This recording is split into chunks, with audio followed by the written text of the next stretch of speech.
kembali di Podcast. Explore your creativity. Teman-teman, sadar nggak sih bisa dibilang kita tuh mulai dari bangun tidur sampai tidur lagi, kita tuh nggak lepas dari yang namanya smartphone, ya kan? Terutama aplikasi smartphone yang sering teman-teman pakai di kehidupan sehari-hari itu, kayak misalnya IG, ya kan, WA, TikTok. Nah, teman-teman pernah nggak sih berpikir siapa sih yang membuat atau merancang aplikasi tersebut? Nah, yang merancang buat aplikasi tersebut itu disebut seorang mobile app developer. Nah, jadi mobile app developer itu, mereka itu bertanggung jawab merancang, membuat, dan memastikan supaya aplikasi atau softwarenya ini tuh bisa berjalan dengan lancar.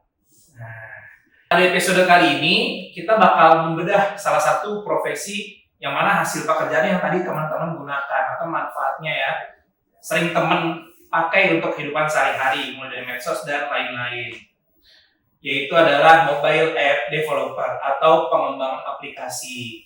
Jadi sesuai dengan tema kita hari ini, yaitu membedah karir app developer dari skill hingga realita kerja. Oke. Baik, sekarang di depan saya sudah ada seorang praktisi profesional di bidang IT dan mobile programming dan juga sebagai instruktur sekarang ya di PPKD Jakarta Pusat. Langsung saja kita sapa Mas Habibi. Ya, halo semuanya.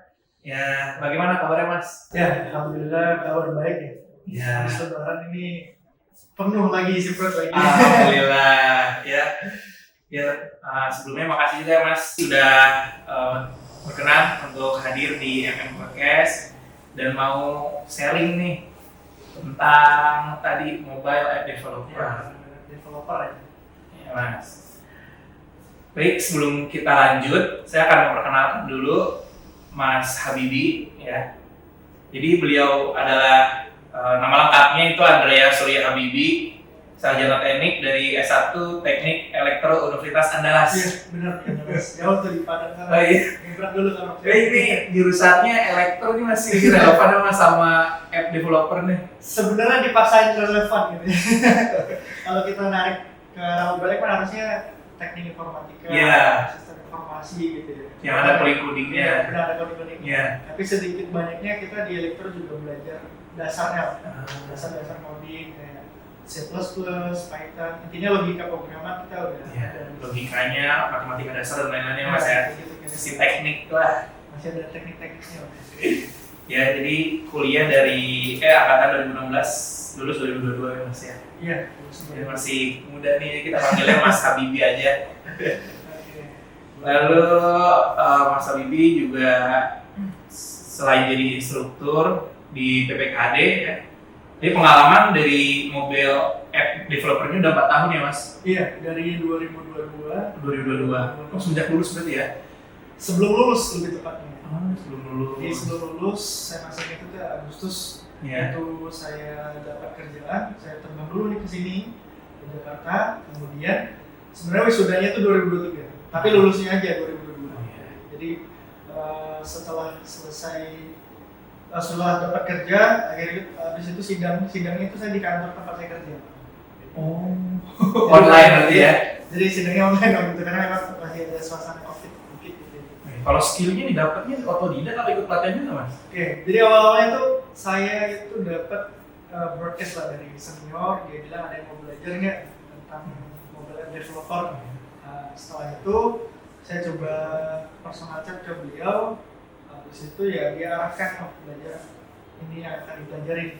Jadi dia lebih ke mengarahkan, habis itu saya inisiatif untuk belajar apa aja yang mau dipelajarin. Berarti kalau skill mobile developer itu belajarnya dari mana Mas? Iya, jadi awal mulanya itu saya kan dapat broadcast pesan dari senior, akhirnya saya coba chat beliau, akhirnya beliau bilang ya kalau mau belajar ini yang mau dipelajari gitu, mau atau enggak, akhirnya saya bersedia gitu, saya juga punya device-nya. Setelah itu saya ikutin arahan beliau, saya ikutin kerjain dan sesekali dapat proyek kecil-kecilan dari beliau. Jadi jatuhnya sebenarnya otodidak ya. Otodidak ya, kita ngambil peluang aja ya, yang nawarin ya kita mau lah. Bener, jadi kelihatan kayak enak banget nih kerja Iya. sebagai programmer, kerja dari rumah, dari mana aja. Karena di zaman apalagi 2020 Iya. pada saat COVID, Covid. orang udah pada di rumah kan, tapi tetap bisa kerja dan dapat pemasukan. Masih masukan ya, wah menarik banget nih. Lalu Mas Habibie ini juga tadi sebagai instruktur aktif ya, mobil app programming di PPKJ Jakarta Pusat. Lalu sering juga ngisi di seminar-seminar ya sebagai pembicara Mas? Iya, beberapa kali itu sering diundang sebagai pembicara. Contohnya di tahun lalu di UMT itu saya diundang untuk ngasih tentang IT lah gitu.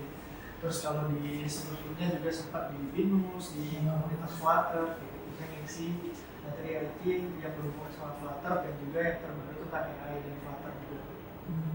Itu untuk kalangan mahasiswa atau umum gitu Mas? Rata-rata sih yang undang mahasiswa. Mahasiswa ya, mahasiswa di IT Benar, gitu ya. mahasiswa IT, jurusan IT gitu. Lalu nih untuk pengalaman utamanya tadi ya, Flutter developer di startup ya, sekarang juga ya. Ya, lalu freelance developer, pernah jadi project manager juga, instruktur, ya sekarang lu co-founder private IT, Iya. Tech Habibie. Ya, itu menariknya adalah ya saya karena pas awal-awal sebelum belajar di sini Iya. kan berpikir gimana caranya ilmunya nggak mubazir lah bahasa gitu. Saya Iya. coba membuka private untuk teman-teman yang masih kuliah, masih SMA, yang untuk belajar Flutter. Nah, akhirnya saya buka lah namanya pakai nama saya dengan gabungan tag yang namanya Tech Habibie. Berarti kelas ya. Kelas Mobile apps ya. Lalu untuk pengalaman proyek ini banyak banget ya Mas Habibie ini ya. Dari membuat aplikasi pastinya udah dari Islami, platform cari kerja, aplikasi member bisnis, manajemen aset, fasilitas, aplikasi kesehatan dan lain-lain. Banyak nih kalau lihat portfolio itu puluhan halamannya. Mantap ini udah expert sekali ya Mas Habibie ya. dikumpulin semuanya itu. Iya, mantap Mas. Oke Mas, selanjutnya nih kita jelasin coba ke teman-teman nih Mas, apa sih sebenarnya mobile app developer itu dan bagaimana sih peluang karirnya di dunia industri nanti gitu. Oke, sebelum ke peluang kita coba jelasin tentang mobile app developer Iya. sendiri. Mobile app developer itu adalah programmer yang membuat sebuah aplikasi yang berbasis mobile. Jadi nanti outputnya adalah bisa kita install di aplikasi Android, iOS, bahkan yang terbaru itu ada Huawei istilahnya. Oh iya, Mereka juga ini beda ya dia. platform sendiri lagi.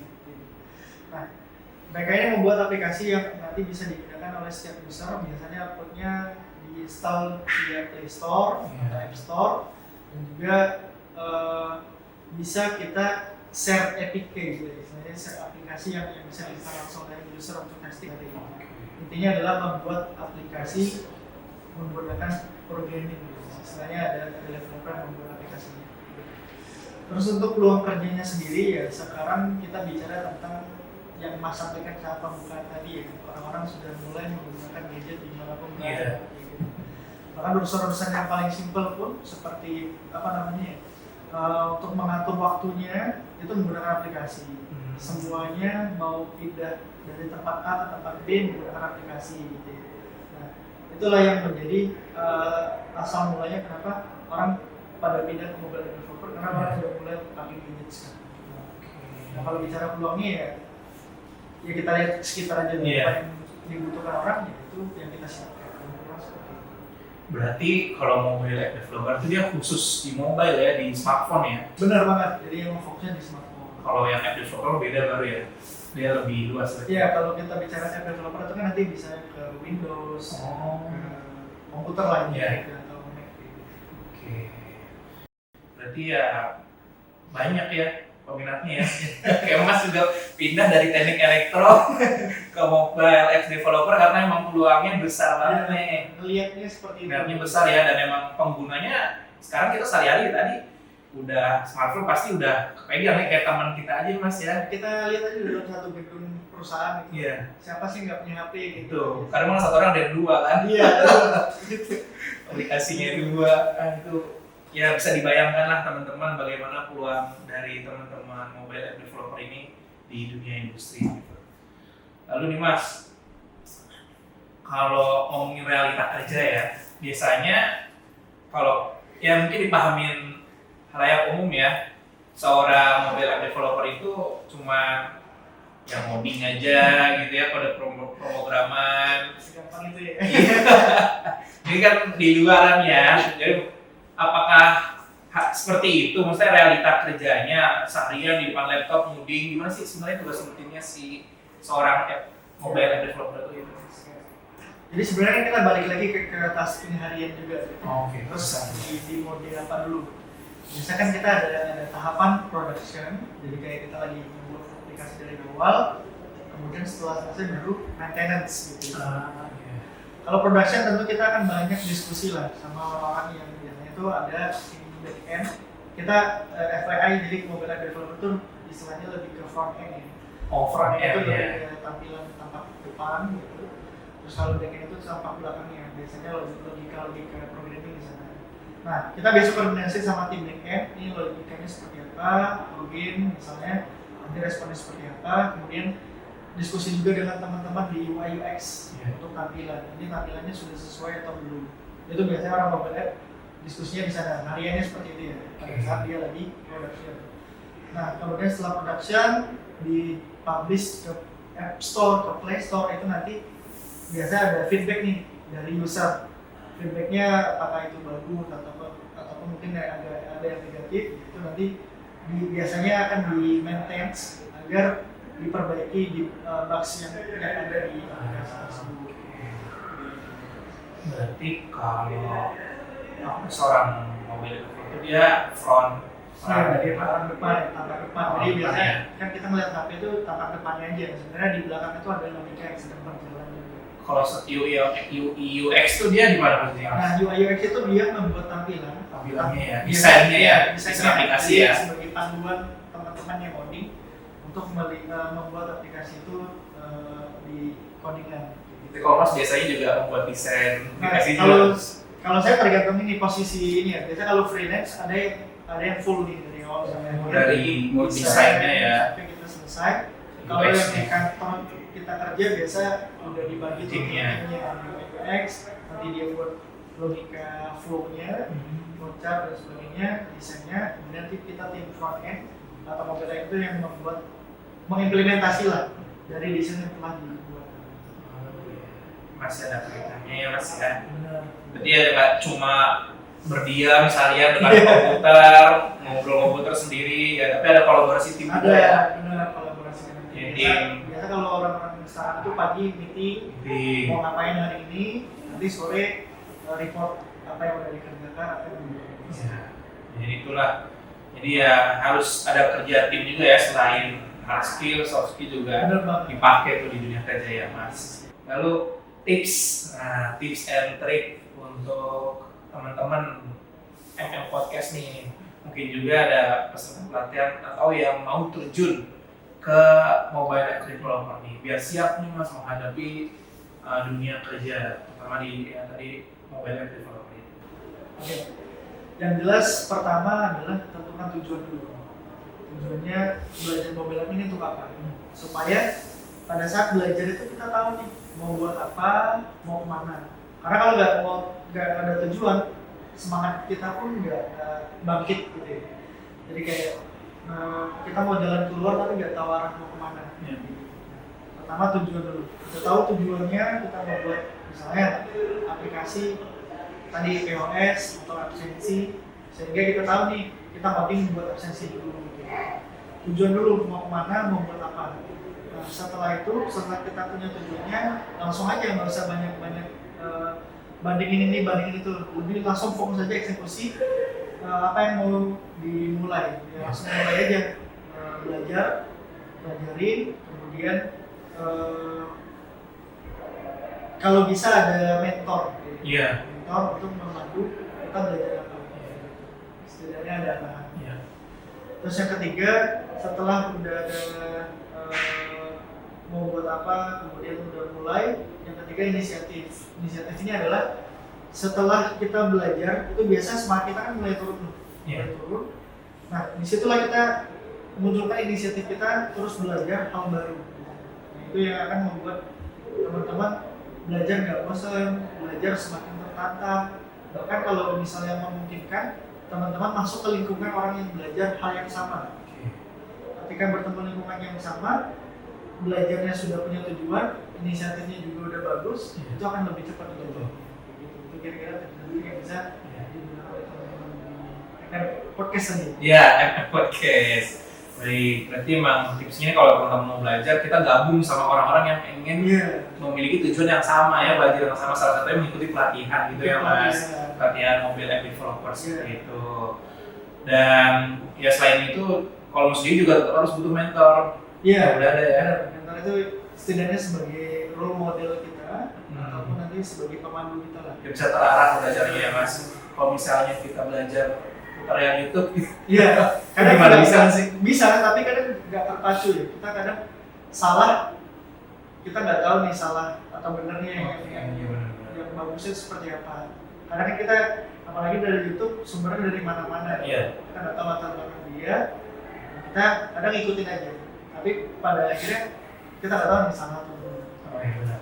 Jadi ya itu ya teman-teman ya, jadi harus belajar, terutama yang gabung sama teman-teman belajar. Ya yang harus ada mentornya juga ya. Tuh. Baik, nih.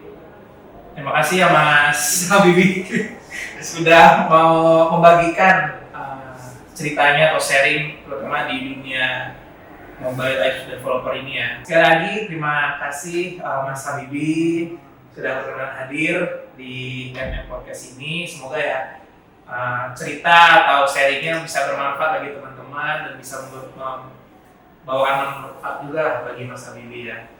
Dan terima kasih juga buat teman-teman MM Podcast yang sudah mendengarkan dari awal sampai akhir dengan seksama ya. Nanti kalau ada pertanyaan-pertanyaan bisa tanya aja di kolom komentar. Sampai jumpa di episode berikutnya yang pastinya nggak akan kalah seru lagi. Oke, terima kasih. Sekian dari saya, host Muhammad Rizky Ananda. Bila ada kekurangan, mohon maaf yang sebesar-besarnya. Terima kasih, MM Podcast, Explore Your Creativity.